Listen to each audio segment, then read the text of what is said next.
I'm running for state representative for House District 16.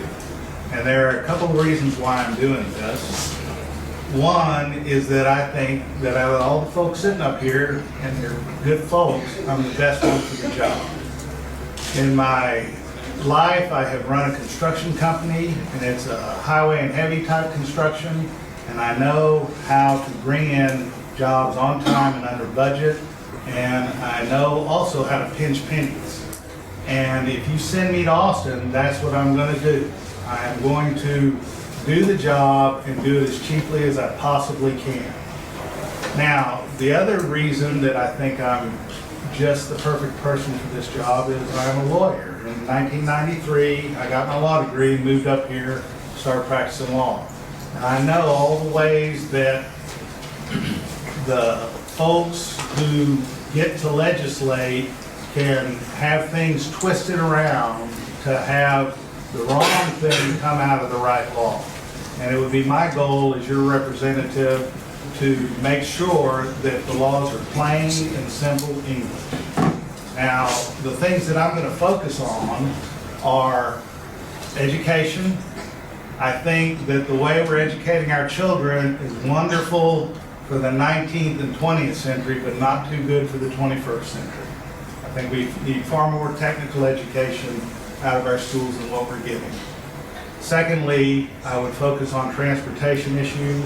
I think that the only way that this county is going to grow the way it needs to grow and remain a good place to live is if we make sure that we have the infrastructure available for mobility and transportation, whether that be airplanes, whether that be trains, or whether that be cars.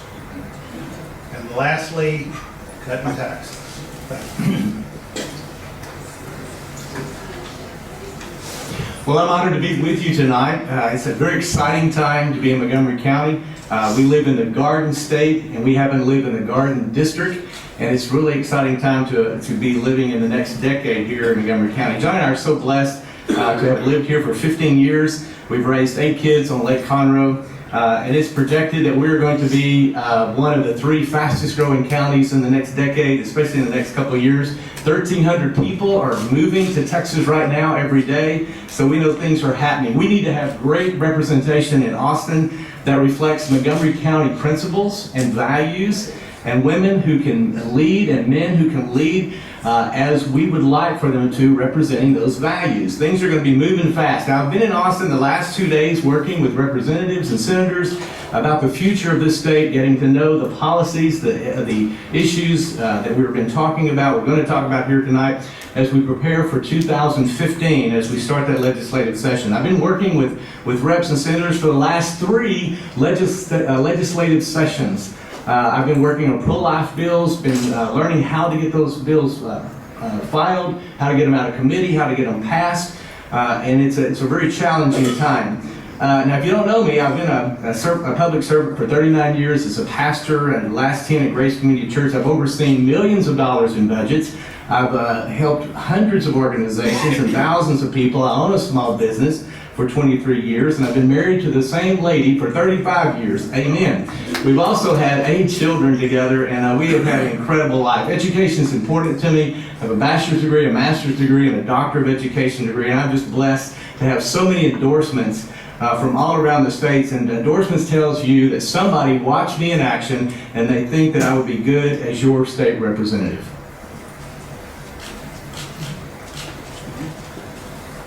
My name is Louie. I'm a native Texan, born and raised in San Antonio. I've been a business owner and a resident of Montgomery County since opening an automotive repair shop in 1979. Even before the sale of that business in 2001, I dedicated much of my free time to community involvement, taking on numerous leadership roles with public and nonprofit organizations that serve the needs of Montgomery County citizens. My leadership efforts have provided transportation and nutritious meals for senior adults, self-improvement opportunities for junior high and high school students, and after-school care for families holding down 2 jobs. As mayor of Oak Ridge North and during my tenure on the Town Center Improvement District Board, I dealt with similar issues at the municipal level that we're facing at the state level. I've been at the forefront of coordinating solutions for many communities. I have by far the greatest breadth and depth of experience in all the areas that are important to being a successful representative for the constituents of District 16. I'm not a late arrival. In late July, when rumors about Brandon making a political change came to light, I knew I had the experience and the credentials to serve the citizens of District 16. By August 9th, I had the blessing of my wife and the encouragement of several community leaders. My friends, families, and supporters know my level of commitment to Montgomery County. I have demonstrated successfully a record of business management, community leadership, and serving the public in elected capacity. Community improvement is made by the tireless leaders that serve our school districts, municipalities, utility districts, and county precincts. As your state representative, I will be your ambassador in Austin to assure that the voices of our local communities are heard. Good evening, folks. My name is Jason Millsaps. Thank you for joining us tonight and coming out in the weather and sitting and spending the time with us so you get to know all the folks in this race as well as in House 15. As I said, my name is Jason Millsaps. I'm running to represent your voice in Austin as your next state representative. I was born and raised right here in Montgomery County. I grew up here, met my wife in school here while in high school. We've decided to stay in this community and raise our son here. I grew up with the spirit to serve others. I did it while I was in high school. I've continued to do it to this day. Excuse me. I currently run a small business, and because of that, I bring to the table several years of experience on how to plan and budget, something that we've been lacking in the state. So why am I running? I woke up one day and said to myself, I have had enough of the status quo. During that time, I woke up and I said, I've had enough, and I'm tired of being told that I have to purchase a healthcare plan when it's going to do more harm to my family than good. I'm tired of fearing that the guns I own today, I won't own tomorrow. I'm tired of watching our politicians erode our Constitution for political gain. And so I'm ready to stand up and represent you and the folks in our House and district and the constituents in this district and go to Austin and bring with me change, return common sense, bring about fiscal constraint, and more importantly, restore our Constitution and our freedoms and liberties. I'm ready to work for you, leading the next generation of Texans into the future and keeping our state moving in the right direction, away from the dangers of the liberal agenda. We will have our work cut out for us, but together we can send a message to all Texans that we've had enough of the status quo. Send me to Austin, and I will stand up for your freedoms, liberties against attacks from inside the state and from the overreaching federal government. The time for the ruling class politicians has come to an end. It is time for patriots to take over again. Thank you. Thank you all. As before, we're going to draw the numbers, and I hope you all have been saving up your questions for this session. Okay. And when I call your number, if you will come up and get in line, and the first one, of course, will have 1 minute at the podium to ask their question. Reading the last four numbers, 9834, 9909, 9889, 9912, no one yet, 9913, 9851, 9860. You can come up to the podium. Okay. 9852, 9926, 9893, 9884, 9848, 9907, 9841, 9858, 9894. Okay, when we get done with this question, I think Did you call 9889? I think so.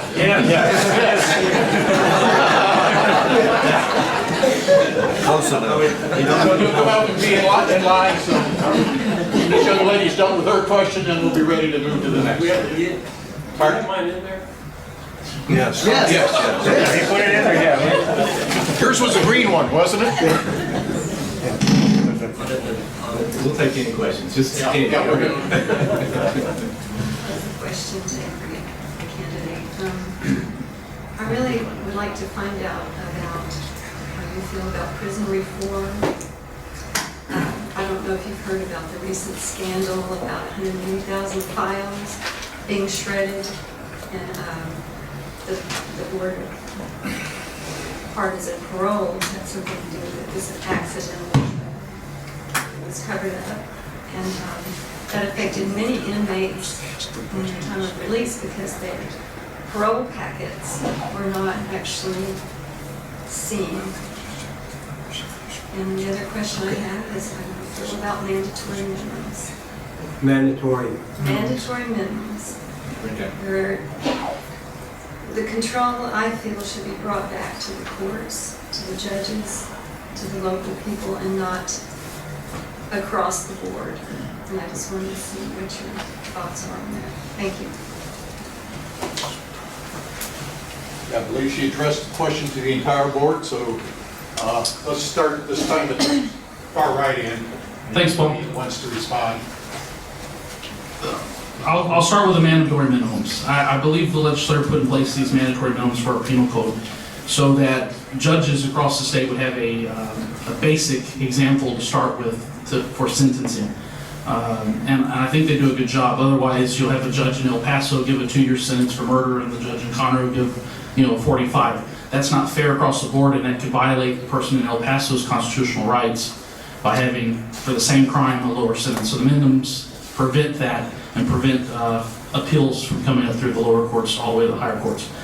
As far as prison reform, I don't know what you're talking about as far as the shredding of the documents, and I could look into that and figure out what happened. But one of the problems that Texas faces in the prison systems is we have a high recidivism rate. So when they get out of prison, they're about 60% chance that they're going to reoffend, go back to prison again, which costs us on average $120 a day to house them in the state prisons. I believe we can spend most of that money that we spend in the first go-around training them to some degree. So when they get out of prison, they have a craft or a trade where they have a job and have more of a buy-in to the community to where they will not commit a crime and go back to prison.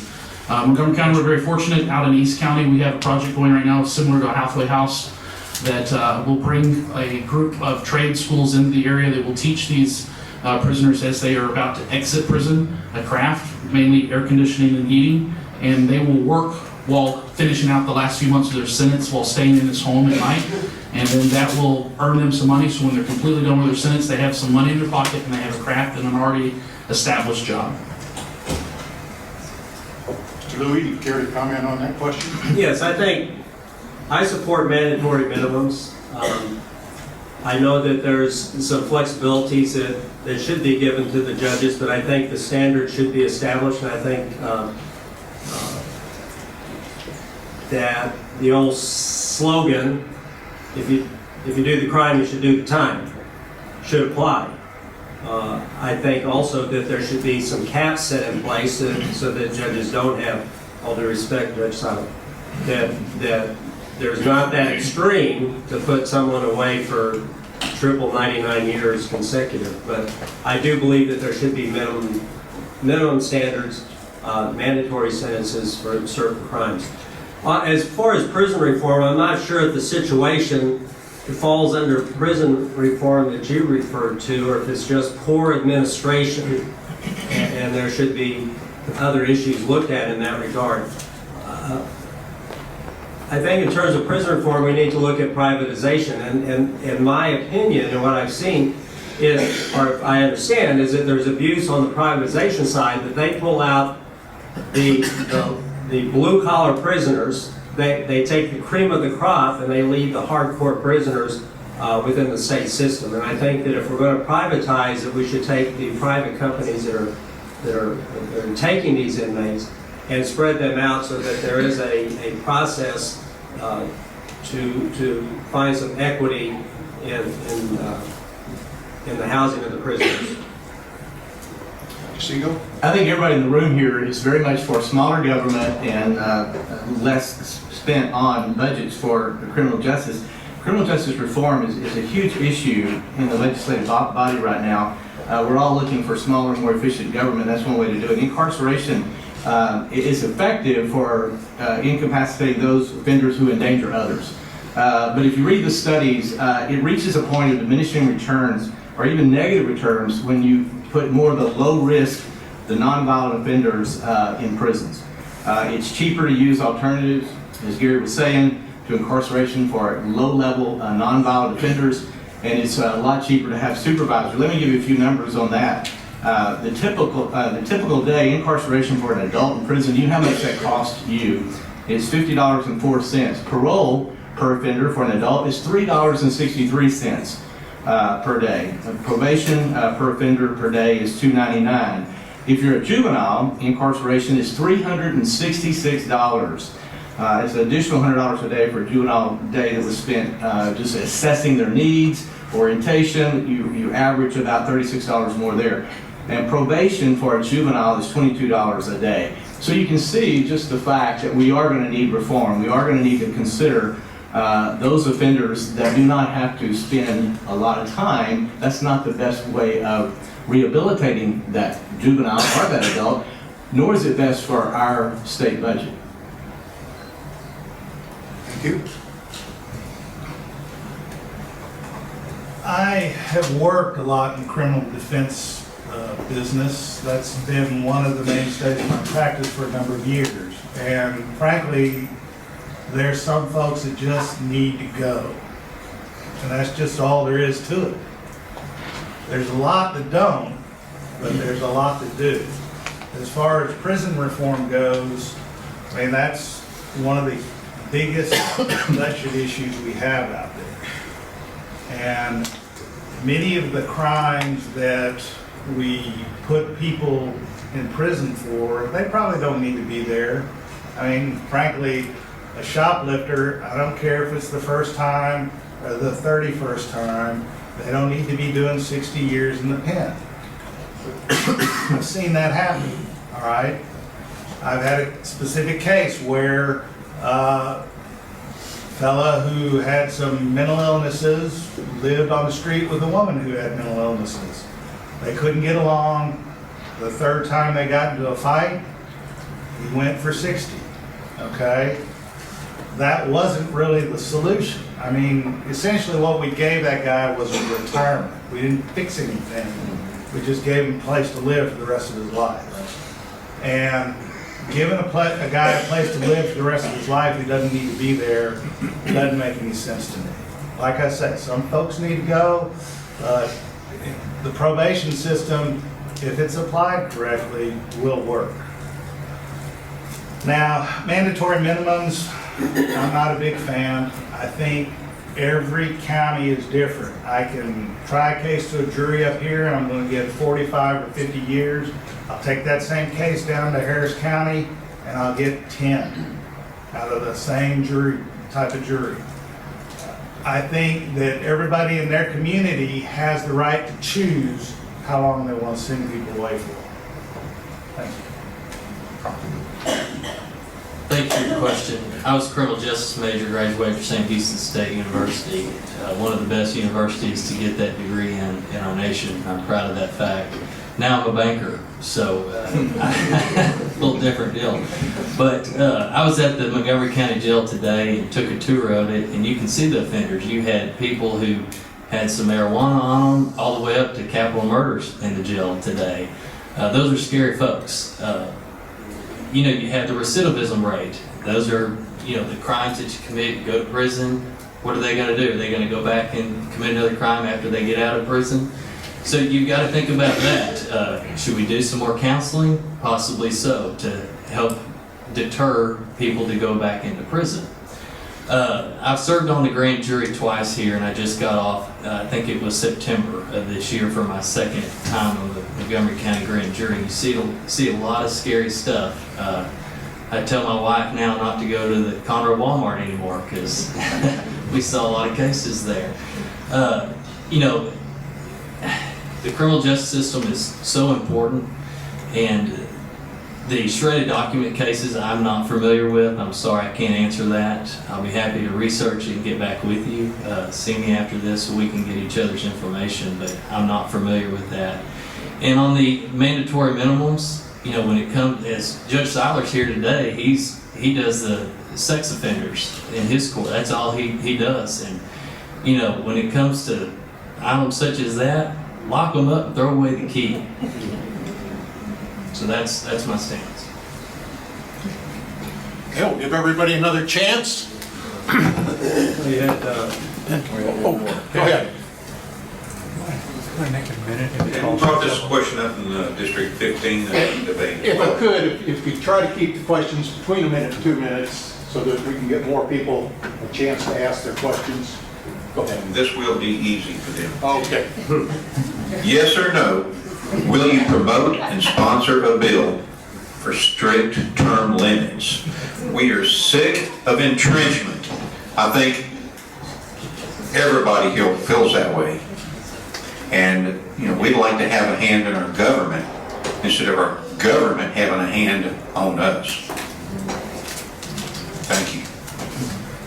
We're going to run the same Okay. pattern from right to left. So, answer in one word, yes. A couple things I would want to do, first of all, at the state level is term limits for our governors in higher office, elected office. In the state legislature, we have a very few number of legislators that stay longer than a couple terms. There's no real incentive to be there. The pay for this position is a couple $100s a month, so there's no real financial reason to stay there. But I don't see a problem with term limiting that position as well. But what I will like to do as a state legislator is lobby other legislators to start a Article 5 constitutional convention, and I want to lobby other state legislators to join us across the nation, and I want to bring term limits to our federal elected positions through an amendment through that convention, as well as a balanced budget amendment. That's two of the things I want to do. But if that's impossible to do, I've drafted a piece of legislation with some help already that will, if this doesn't work, we will have a piece of legislation that will allow us to recall the elected officials we already have. Right now, you have to stick with them until you go to the election cycle and vote them out of office.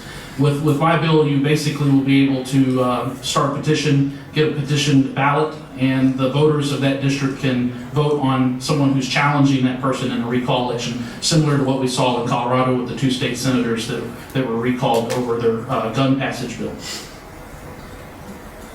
I support term limits. I think it is difficult in some small community situations, such as municipalities the size of Oak Ridge, North Shenandoah, to find people willing to step up and serve. I think it's easy to find people with the qualifications and the desire. They don't like going through the election process. It could be a difficult process. When I was mayor of Oak Ridge North, I would literally go door to door and ask people to step up, put their name on the ballot. They were great committee members. They served on different commissions and boards. They didn't want to put their name on a ballot and put themselves through a process like this, which is, to me, is invigorating, but some people can be intimidated by it. I think you have to think very carefully about those seats, but I would strongly recommend a limitation to those that are in the lawmaking business. Would you sponsor the bill? Yes. We certainly agree with term limits, and we have term limits already. It's called voting. If we can get more than 20% of you folks, you're here tonight. I was talking today with a senator from out in West Texas, and he was saying, you know, they're having a hard time getting 20% of the folks to show up. And as I know there's many Christians here today, and in churches, we're still having a hard time getting more than 20% of the faith vote out. If you get 25% or 30%, you have term limits, because people are going to realize if they're a good candidate or bad candidate, they're going to vote their conscience, vote their faith, and that's going to remove people. But meanwhile, I think you're right. We need to go ahead and guarantee that. And we find ourselves in a situation where probably every Republican in this room would vote for term limits, minus my friend Brother Walter back there. We agree with that because we find that change is invigorating, as Gary said, and we can find some new ideas, and that's as wonderful. If we've had great representatives here in District 15 and 16, just a change of mind is a wonderful opportunity for us to see some new ideas and some new paradigms and some new things brought to the table. So I certainly would want to do that. We also have an opportunity for us to write bills to get rid of road mayors. I was talking to Brian Hughes about that today. What's that?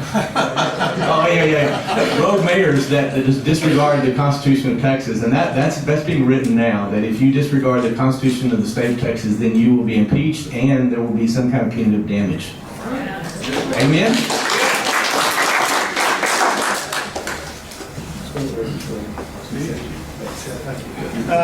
Yes, I do agree with term limits. I mean, obviously, the voters really are the first choice for that. But when you look at the design of the way our legislative bodies are set up, both here and at the federal level, it's clear to me that the founders wanted the House to be have a lot of turnover. And I think that that's a part of the system that we have ruined over the years with gerrymandering the districts and things like that, that have made it well nigh impossible to get folks out of office once they're in there. I mean, I can think of several that, you know, I could have half a ton of dynamite and they ain't coming out. So yes, I would sponsor a bill for term limits. Term limits is different for all offices. It's hard to say which office to do a term limit on. In my opinion, every 2 years, voters get to decide if they want to bring that particular person back into Austin for this position. So that's my stance on that. You just like one of the opponents said, you know, the voters get to decide. Okay, now we'll give everybody else. Answer the question with yes or no. Would you sponsor a bill for term limits? I guess that would be a no, and I gave some explanation to it. 9874, 9873, 9845, 9904, 9847,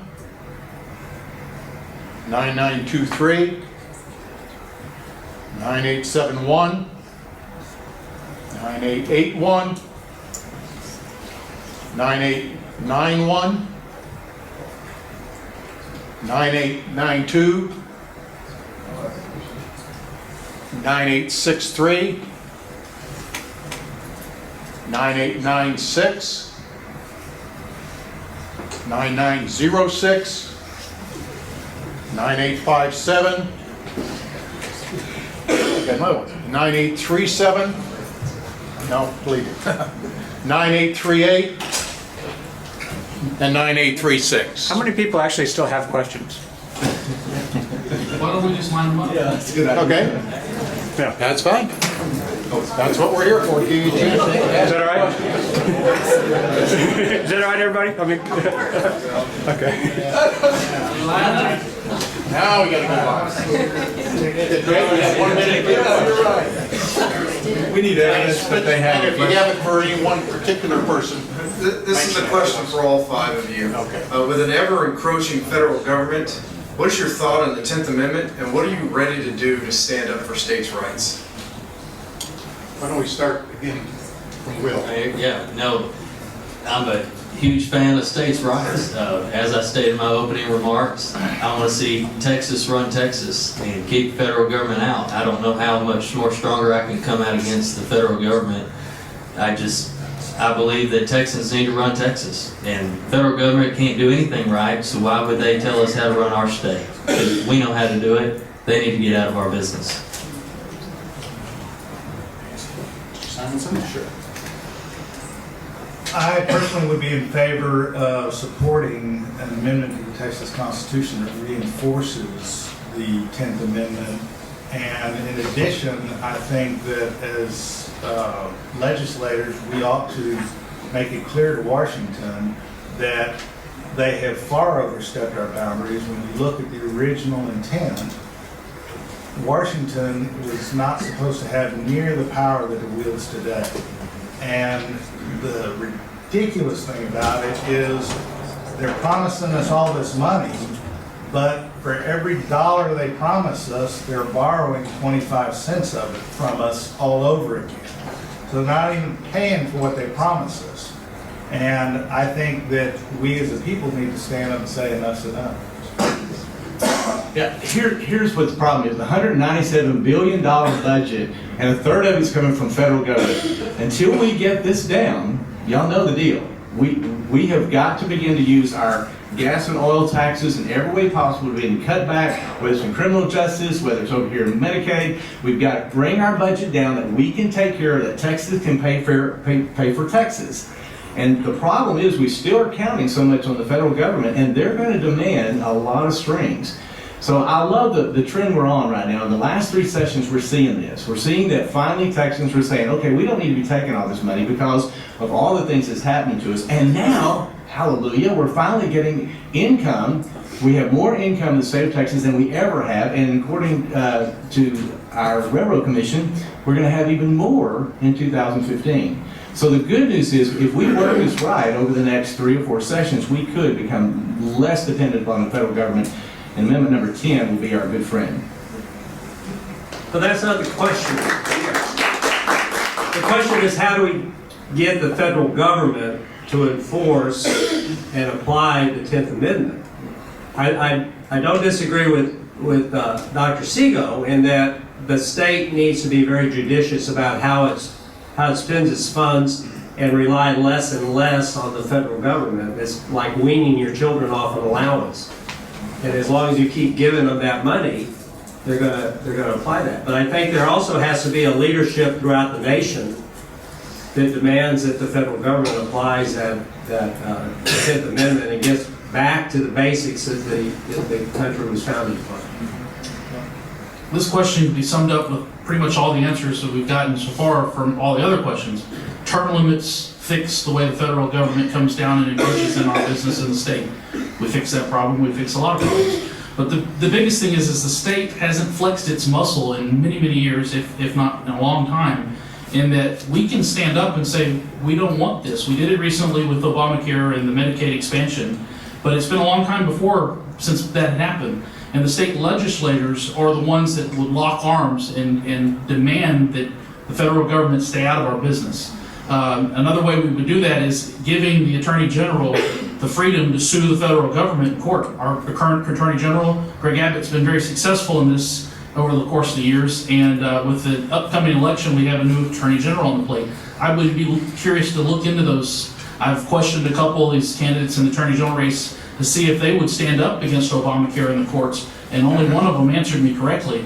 I'm nervous about that, but one way I would flex my muscles as a legislator would be to bring about a Article 5 constitutional convention, get the federal term limits, force the federal government to balance its budget, and demand that the things that they bring about to us is a state right issue, stays with the states, whether it be gay marriage, that's a state issue. We don't allow it in the state of Texas through our Constitution. Guns are a Second Amendment constitutional issue, but the state of Texas has gone beyond that and protected gun rights beyond the Second Amendment. Now they're encroaching on us with telling us what we can do with our gun rights in the state of Texas. I would stand up to them and tell them enough's enough, just like we saw with our senator in the filibuster. Stand up and speak up. Gentlemen, I'm going to impose a form of term limit. I ask you to limit your answers to 1 minute so we can get as many of these people Can we as get possible. Can we get help? Yeah. You got 30 seconds? Yeah, we do. Got a 20-second sign to let you That's know. good enough. Okay? Thank you. Hey, my name is Dr. Joe Morrison. I'm president of Montgomery County Right to Life, which is the largest chapter of Texas Right to Life. And personally, I've got to know what somebody's stance is on the right to life issue before I care what the heck they say about anything else. Okay? And this can be a very short answer, but I just want to know your stance on sanctity of life from conception until end of life, and not just if you are, but how much are you in terms of how far you would go as far as being a leader. Like our previous reps in the District 15 and 16 have been leaders from Montgomery County. We've seen leaders there, so we want your leadership there. But how much are you? Is it like, do you have exceptions? Are you sort of that way, or just how much, not just if? Dr. Morrison. And we'll start with Jason and move back this way. Well, I'm a big supporter of House Bill 2, our recent omnibus pro-life bill that passed in this last legislative session. I think it didn't go quite as far as I would have took it. I think 21 weeks is the number for legal abortion. I think that's ridiculous. I'm a firm believer that life is created at conception, so I definitely wouldn't fund through the state or through federal dollars an abortion, whether it be legal or not legal. But I also would take House Bill 2 to the next level and say, for elective abortion, we need to push that number further down till we can finally get rid of it to zero. Okay. This is a difficult issue for me because I know of no one in my family or anyone dear to me that have been faced with the question of abortion. And why it's difficult to me, it was reminded to me that I always took the position of the mother. And recently with the discussion with one of my new best friends in the political circuit was the issue of the baby, the issue of the fetus. And I was convinced that needs to begin at conception to protect the life of the fetus. And as we develop this argument, and I'll give credit to Dr. Seago, about providing greater opportunities for abortion. For adoption. For adoption, greater opportunities for adoption. Well, that's what you get for the road mayor. Oh man, I've been fighting for life since 1988. We have an adopted baby that's the same baby, and I second as well. Y'all know my stance on pro-life movement. We helped write or helped get passed all those bills in the last 6 sessions or 6 years, and Jason's so right. But when you're legislating a social issue like this, and we got Roe versus Wade on the national level, until we get rid of that, we're going to fight for everything we get. But you know, the 5 million babies that are going to be saved by HB 2, they're very happy that we got 20 week. And so we're fighting at this point incrementally to take back what Satan has taken, and that's what we'll continue to do. And little by little, adoption is right.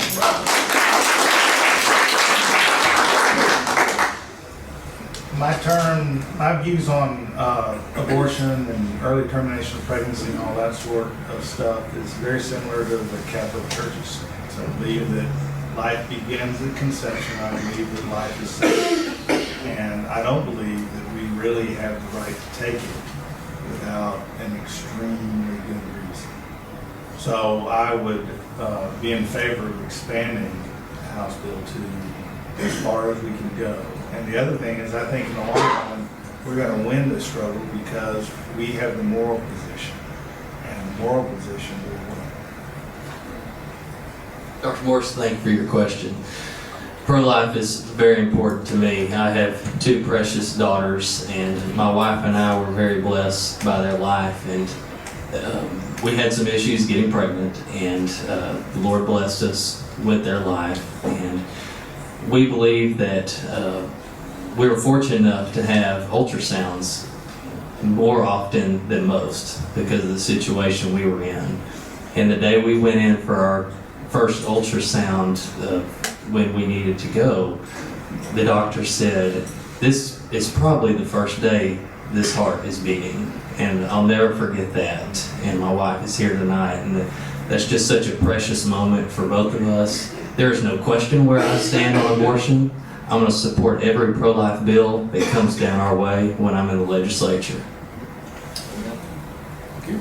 Next question. Good evening. I'm an educator, so naturally my question's about education.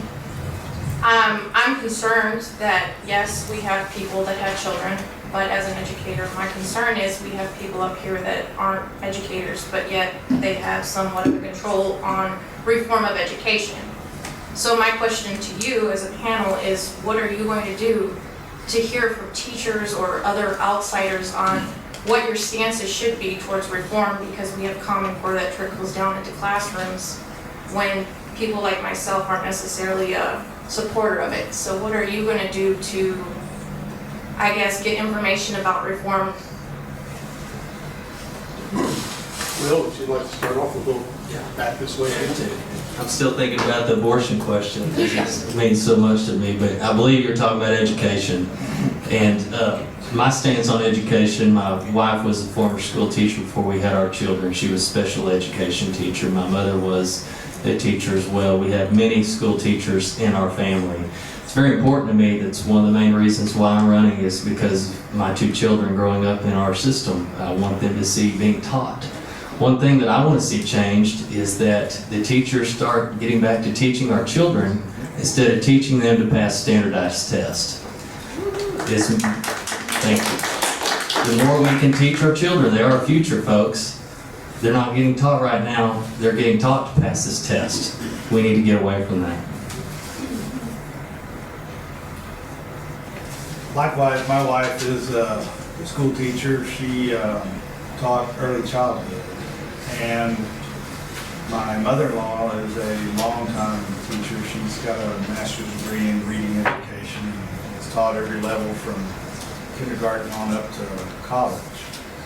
I think that education is a local issue. I think the parents in the school districts are the ones that need to decide how their children get educated. But more important, I think that honestly, you're missing the boat in education in Texas. I don't think we're providing enough of the technical education to our children, because the vast majority of kids come out of high school ready to go to work at McDonald's. That's about it. Okay? And I think we need to change that. I'm not for reform, I'm for rebuilding. Amen. And we're going to start from the very ground up. We've got some great things in store, and our greatest resource are our classroom teachers. We know that.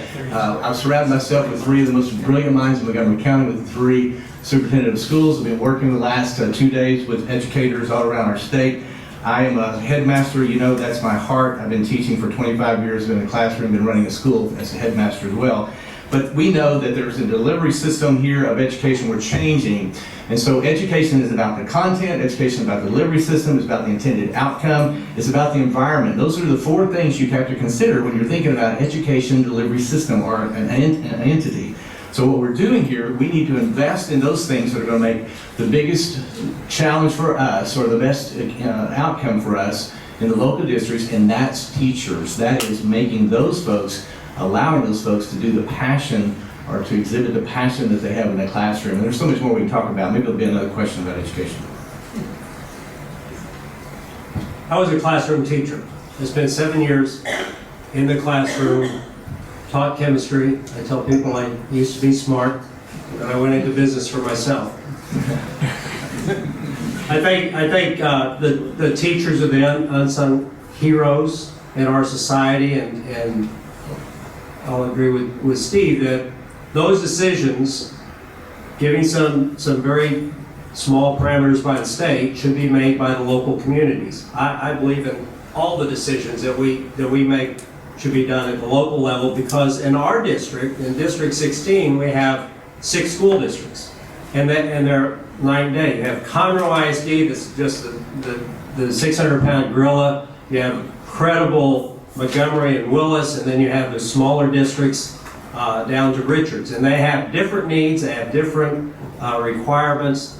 And then the second thing is that I think, again, we need to be able to prepare our children as they get out of school. Okay, so the first thing is, she mentioned the Common Core. Common Core in the state of Texas through House Bill 462 is illegal. The problem is the legislature left a loophole in the law which allows the independent school districts to decide whether they want it or not. We, through the legislature, will not pass Common Core onto the schools, but the school districts can implement it on their own level. I would stop that. I would completely eradicate that loophole where Common Core is illegal statewide. And then I would do what Ted talked about in other issues, is going after the school districts who fail to get rid of Common Core. We'll go after them and force it upon them. The next thing that we need to talk about is the debt. Our school districts have so much debt. Conroe ISD holds almost $1 billion in debt. Until we can get rid of the debt, we'll never be able to get a better education system.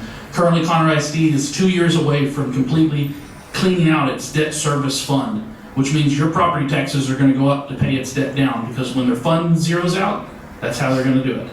And my last thing is open door policy. Teachers cannot speak up. We need to fix that. Next. Ask another education question. We want to talk about that. My name is Lee Rushing, and fourth generation Houstonian, and 3.5 years living up here in Montgomery County. I want to live here for the rest of my life.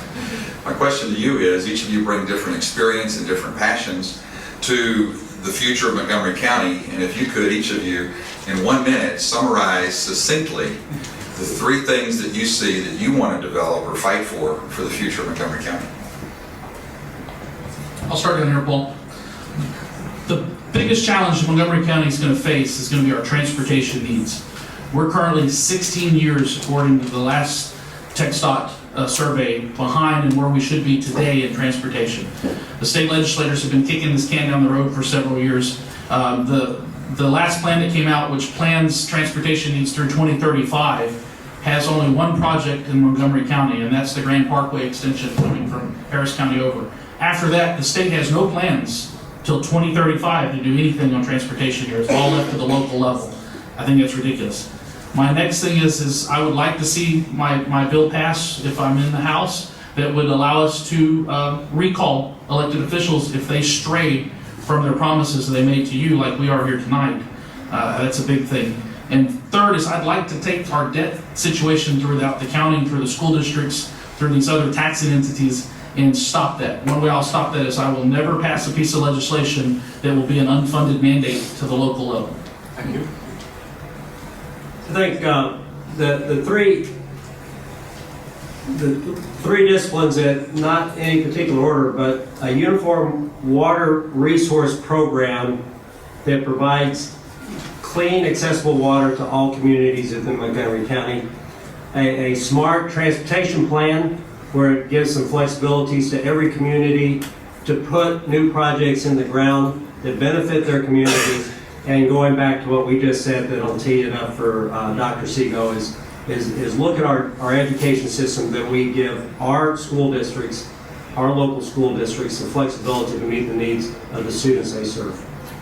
My focus will be on the families of Montgomery County, because out of the family flows all the needs of our county. We know that the family is the core strength of any society. We know that the home environment must be rebuilt, and I'm just so encouraged by what's happening, but we need to rebuild the family unit. From that, means that education has to be addressed. We need more parental choice, we need more education plans, we need more local control. We see that. We also know that what else affects the family is transportation. What affects the family will be water issues. What affects the family are those who are unrepresented, and that would be those who are in foster care, those who are in the that are unborn.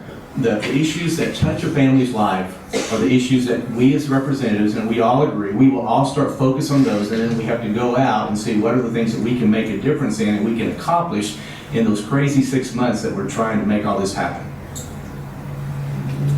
The 3 areas that I'd like to focus on in Austin are going to be transportation, infrastructure, public education, and also making sure that our tax dollars go to where the legislators promises they will go to. For instance, I think it's a crime that the state gas tax is being used for the general fund. That originally and always should be used for transportation infrastructure.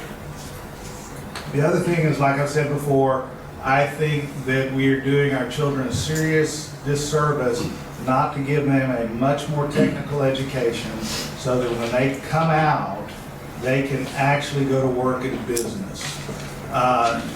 When we were young, we could all go in the backyard and work on our cars. You can't do that anymore. You have to know computers, you have to know all sorts of things, and they're not teaching that at all in high school. So those are the things I work with. There you are. Just trying to find you. Truth in taxation is a big one of mine. For example, transportation. I want to reassign the 6 1/4 sales tax that you pay when you go buy a new vehicle. I want to see that reassigned to the transportation budget. Right now, it currently goes to our general fund. Truth in taxation is what I want to see happen. You don't have to do that all in 1 year. You can amortize that out over an 8 to 10 year period to cover that gap. Another one is education. I mentioned that earlier. I want to see our teachers get back to teaching our children instead of teaching them to pass this test. I want to see more local control in our school districts. I want to see water be an issue. It's a huge issue for us. I want to see us discover new resources such as the Catahoula Aquifer, educating our public in conservation. I've asked some of you, I think, this question when I've been on one-on-one with you. We elect people that we think maybe will be statesmen for a change, and they turn into politicians. It is a large majority. I don't care whether they go to Austin or they go to Washington, sooner or later, the majority drink the Kool-Aid. So what I want from you, it should take you one sentence each. Just what are you going to do to protect yourself? I'll take that. That's fine. Thank you for that question, ma'am. My reputation and my family reputation is too high for me to become a politician. So I hold our reputation very high regard, and this is one of the reasons why I'm running is because I want to be a statesman. I don't want to be a politician. How am I going to keep myself a statesman? My moral beliefs. Keep believing in my God. Read the Bible every night. And praying with my family every day and with friends. And, you know, God is going to direct me. I believe that the best way to keep from becoming a politician is to keep in close contact with your constituents. If you're sitting there talking to them on a regular basis and interacting with them, you're going to know, and your constituents are going to know whether you're full of baloney or whether you're telling the truth. And we can see that today. If I'm not in the community, that means I've drank the Kool-Aid.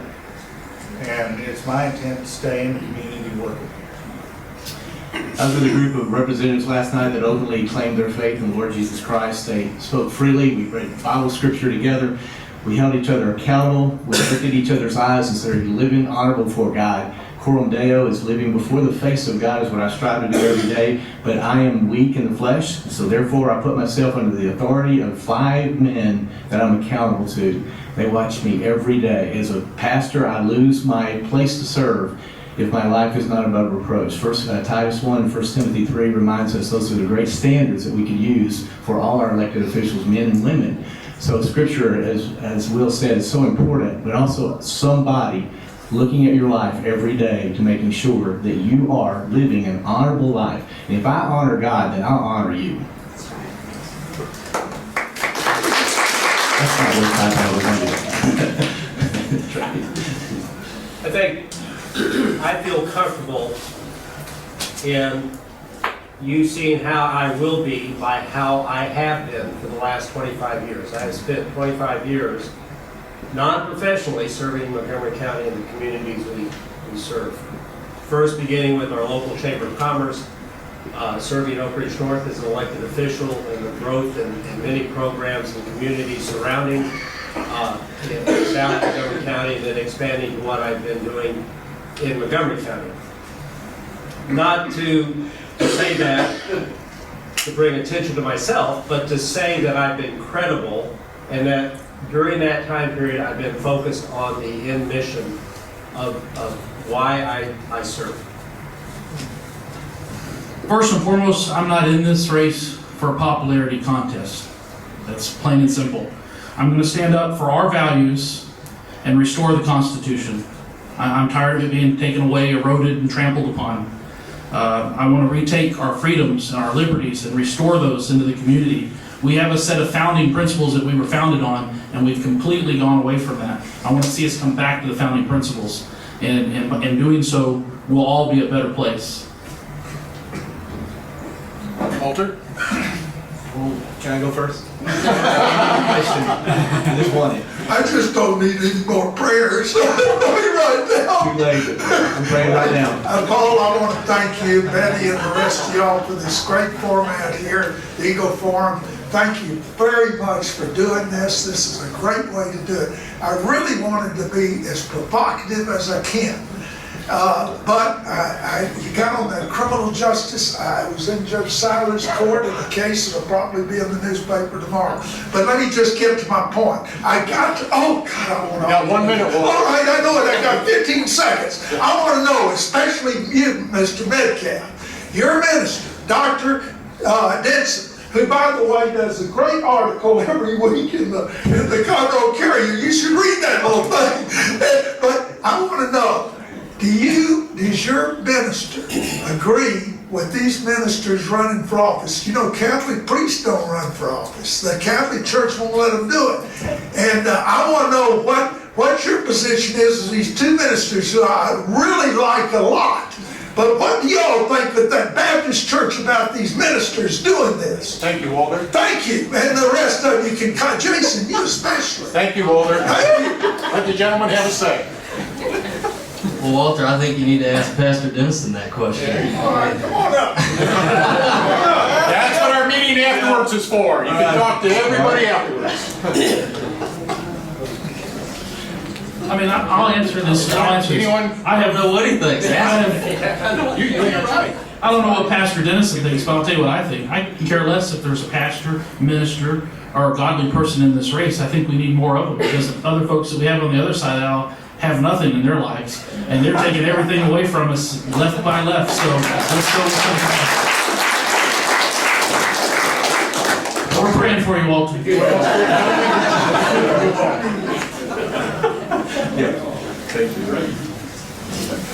You wanted another question on education. I probably have the toughest question you're ever going to face. I've never gotten a satisfactory answer. I'm a retired teacher. I taught at college for 9 years. I was a principal in elementary school, and my last 7 years was teaching junior high and high school. So I've had a little bit of experience in this area, and my question is, what are you going to do? You all talked about accountability, term limits. What are you going to do about state union employees, teachers included, who violate their contracts? I see no discipline. You talked about the curriculum. 3 different superintendents of schools have been brought down, supposedly, because they were teaching Seago and Common Core. They were not removed from their position. They were simply reprimanded. We need discipline. We need accountability. We need responsibility. And we don't see it in dealing with the union employees at any level. And I would like to know what you're going to do about correcting that. Jason, would you like to start? I'm not a big fan of unions, and as we look at the educational system across the board, states that have teacher unions are in a much poorer shape as far as their educational levels. That's a contract, it's a legal thing. I wouldn't support bringing any more unions to the table. But as far as accountability to a superintendent or a school board that brings Common Core or C-Scope in or changes the curriculum or goes rogue, I would say the best way to do that is to put people in place to run against these folks and bring about change. I hate to use that term since our current administration uses that, bring about change. But that's what needs to happen. I mean, in school board elections, we have less than 20% turnout. And those folks have no clue who's running for school board. I know who's on our school board in Conroe ISD. I've met plenty of them. I've met them along the years. Some of them have been there since I was in high school 11 years ago. But the general population has no clue who these people are other than the name that they see on a ballot. And I think whoever runs for school board needs to get out there and start talking about the things they would do to change. We offered a couple of different questions there. One, the issue of unions are difficult to begin with, and that mass representation and what it does to the entire economic structure. And we can have a long debate about where the proliferation of unions have brought us to a point nationwide with our economy and the stress that we have in that regard. As far as accountability to the professional educators, the superintendents, I think that needs to be done at the state level with guidelines. And at the same time, we need to educate those elected trustees to be more responsive and be more aware of the issues and what their superintendents should be accountable for. Too many times we see, very quickly, we see the superintendents dictating what the trustees are gathering, getting. Well, in Texas, we still vote for school boards, and ultimately you still have the power to remove a superintendent or not. Yesterday morning, I found myself in a local choice, a new idea for freedom in Texas education workshop. I was in there with a lobbyist with the Association of Professional Educators. I had never been with a lobbyist for a teacher association. Those folks are powerful. They really have an opinion. They are protecting their folks. And so finally, Scott Turner, one of our representatives from the Dallas area, said an amazing thing. He finally looked at him and he said, look, is this about protecting your institution, or is it about providing for our children? And that was a key point, and that's the point that we as legislators, whoever goes, we're going to have to be dealing with that. We know that it's a strong, unions are strong wherever they are, and they should be. I mean, that's what they're there, to protect their people. But we've got to break that down, and as you, the people, are going to have to really get behind this, and you will.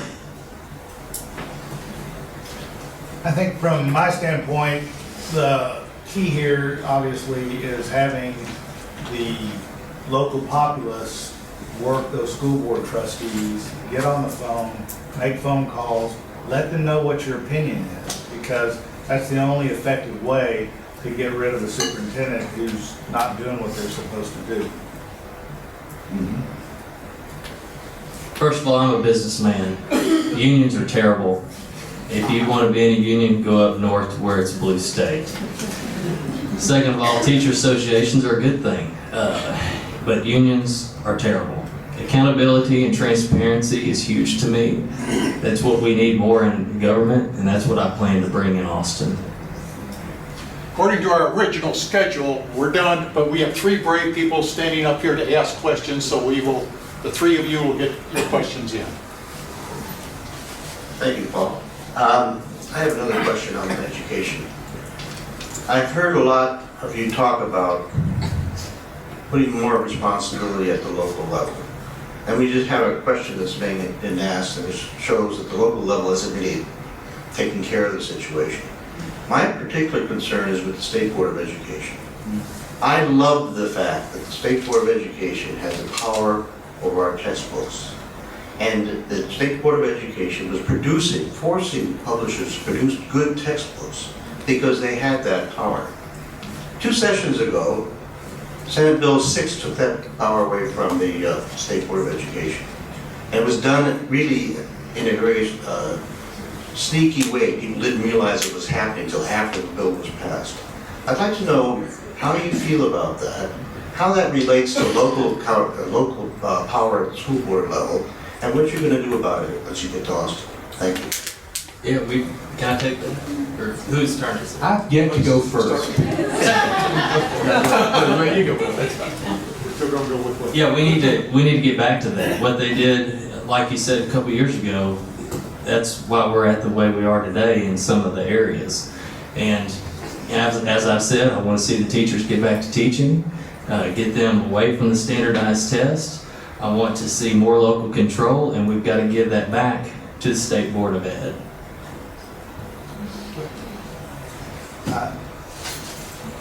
When I got to Austin, my goal there would be to roll that back and undo that, because I think the State Board of Education is there for exactly the purpose that they were working towards. And I think that we should give them back that power so that they can do their job. And finally, I really do think that activism at the local level is the only thing that is going to fix the school board issue. People have to get fired up. Most folks don't realize that the school district is the largest employer in the area. They hire more folks than anybody. And that's a lot of money talking, and that's all of your money talking. And you need to get out there and make sure that the trustees understand what you want and what you need. whoever controls the content controls the child. You know that. So the bill's already been written and it's coming in 2015. You'll see it early in the session if we can get it out of calendars. It is going to give power back to the State Board of Education. Barbara Cargill is all our dear friend, your friend of mine as well, and she is fighting for us, and we know what's happened when we took away that power. You're so right. And it's got to come back. It will come back. That's almost a guaranteed deal because we know that we are in a disaster mode content-wise. So the curriculum, we have a real challenge with curriculum, and I've got many ideas about that we need to talk about now, but it's coming, at least the control factor.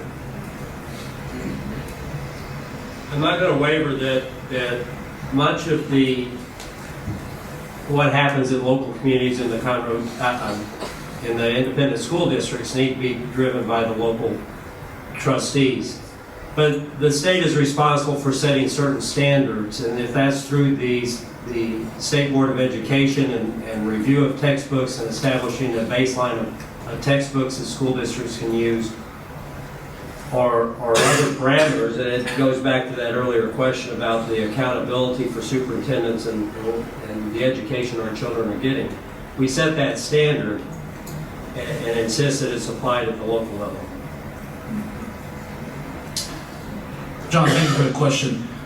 The problem I see with having regulatory control over these textbooks and the curriculum within them at the local level is you have different textbooks from Conroe to El Paso and vice versa. Drives up the cost. So school districts need to save money.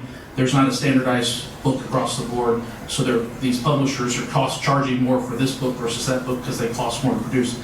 But the current bill that Ted was talking about that's coming before next session is something that I would want to attach myself to and sponsor that bill, because the State Board of Education has proven in the past that they can produce good material for the curriculum, and then why we took that away from them, I have no earthly idea why, but I want to restore that back and fix this problem that was created a couple of years ago. Good evening, candidates. My name is Cameron, and I have a follow-up question with regards to the sanctity of life and follow-up to what Joe Morrison offered up earlier. Throughout my many times and 10 months of being a legal adult, I have witnessed firsthand what goes on around the corridors of Planned Parenthood and many big hospitals such as Methodist Hospital or St. Luke's. And this is in the area regarding euthanasia. And I've heard where y'all stand towards the beginning of life, but my question to y'all is, what is y'all's views towards the ends of life in the area of euthanasia? How would you address that in office and preventing this? And more so, what is your view, but also how will you take care of it when or if you are elected? Thank you. What is your name? Cameron. Jason? Cameron, good question, thank you.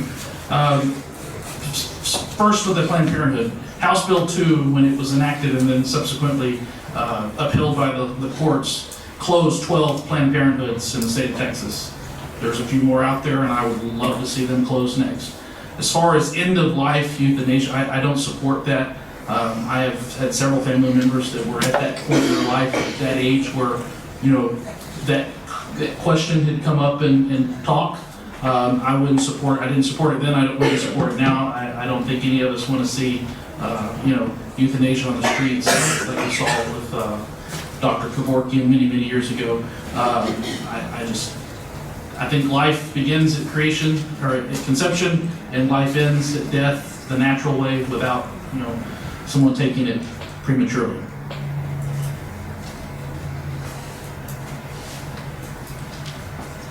I don't agree at all with euthanasia. I don't think that we should initiate a process where a person that knows they will be dying to help accelerate that. I think the difficulty is what is a financial investment that you make, and I hate to put it in those terms, to keep a person alive at all costs.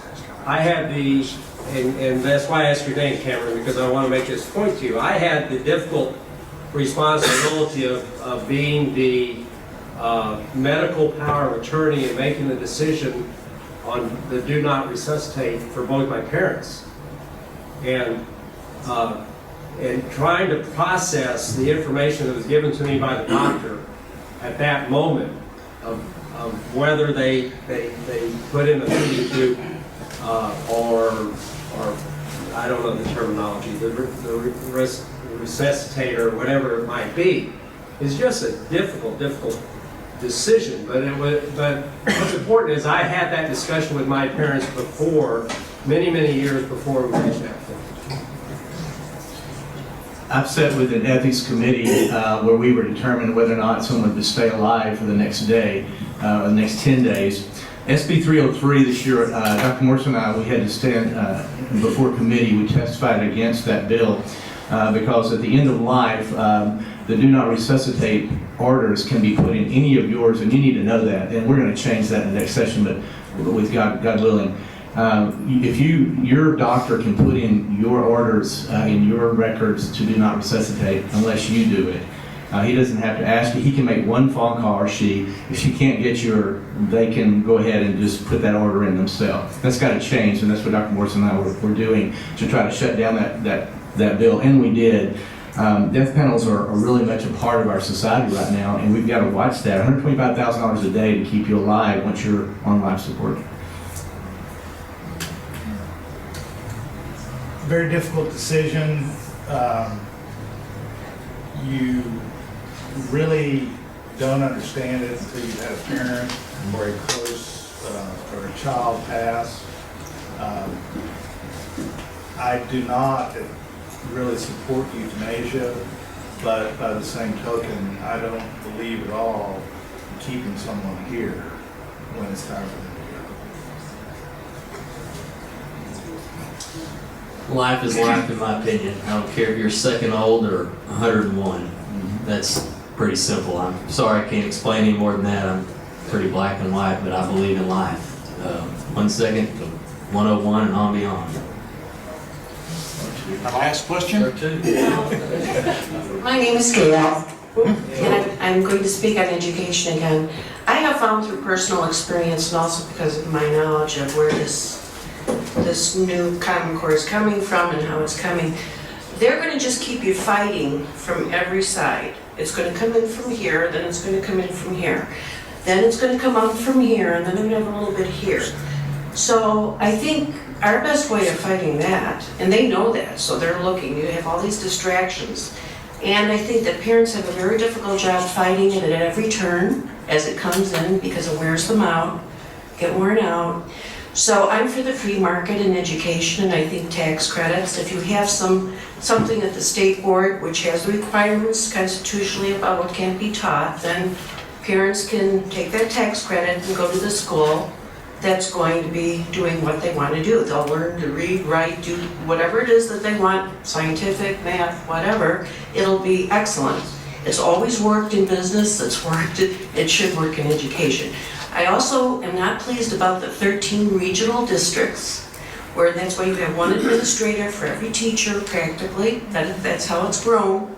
And I think good teachers should be paid more. And I think when these schools start to open up, that's what's going to happen. They're going to be happier, the parents and the students. So that's my answer. I would hope that you would think more about. Also, with charter schools, it should be changed to elected and not appointed, because then the parents don't have much say in that charter school. Thank you. Anyone want to comment? Oh yes, please, let's talk charter schools. Yeah. I love you. I just wanted to tell you that, because you articulate so much what we've been talking about here for the last year in our legislative body, that charter schools, there's 3 ways to educate children: public school, private school, homeschool. 5.1 million children in public school, 350,000 in private school. Public school is, of course, our largest entity, and then there's 300,000 homeschoolers. But we're getting to a point, and it's almost there, where you're going to have a choice. You're going to have a savings plan where you will be able to use your tax dollars. They're not the state of Texas tax, they're your tax dollars, for you to be able to choose where you want to put those monies to educate your children. So charter school is a major part of that. The opportunity for you to have more parental choice, family-directed education, local control, all those things. $11,500 per family is what it's costing to educate a child today. And we can do a better job on that.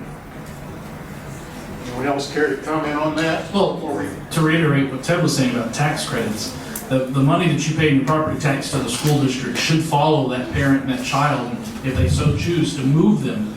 It's similar to like when we go out to eat. I mean, we've all been in that place where we go to this restaurant, we get bad service, we don't go back there. Well, if more and more people stop going there, the management sits around and goes, what's going on? So they fix the problems. They listen to their patrons and they fix the issues. Same thing with the school district. Schools are nervous that everyone's going to up and move to another school. Well, if they're moving, there's a reason why they're taking their kids away from you. It's because you're not doing your fundamental job to educate.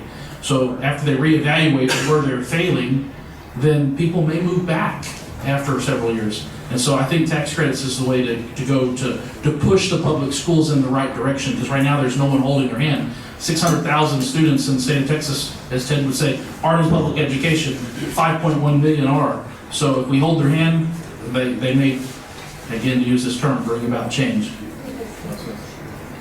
Any other candidate have anything they want to add to that before we move on? Real quick. Mr. Louie? Sure.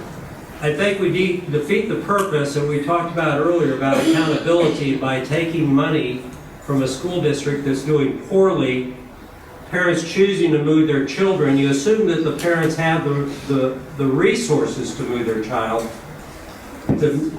whether it's an open enrollment and it's a multiple high school district or multiple school districts so you can move within the district, or you change districts, or you go to a private school, or you do homeschooling, and you gather that money. You've taken money away and you make the original school district less accountable and less resources to hold their accountability.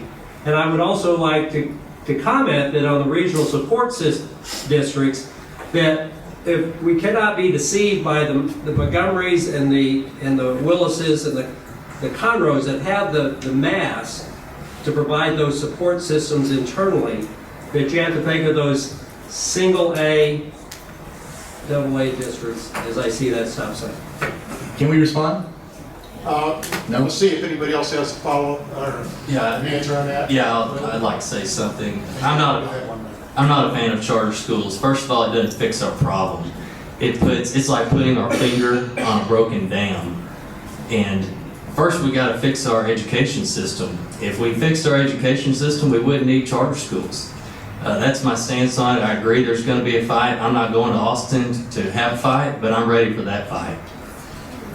I'm disagreeing. I got it. I disagree. Charter, folks, we're getting 80,000 kids a year we're adding to Texas. I just left meetings that said we're building portable buildings because our school districts can't hold all the kids. Charter schools is a major opportunity for us to use our budget monies more successfully and efficiently. You know, we don't need to keep kids in school. We need to really take care. We're growing. We're the fastest growing state. We're going to have more children coming out. We've got to find some alternatives here. You're right. We need to help our school districts, but just the mass of kids that are coming to Texas, we've got to find some alternatives.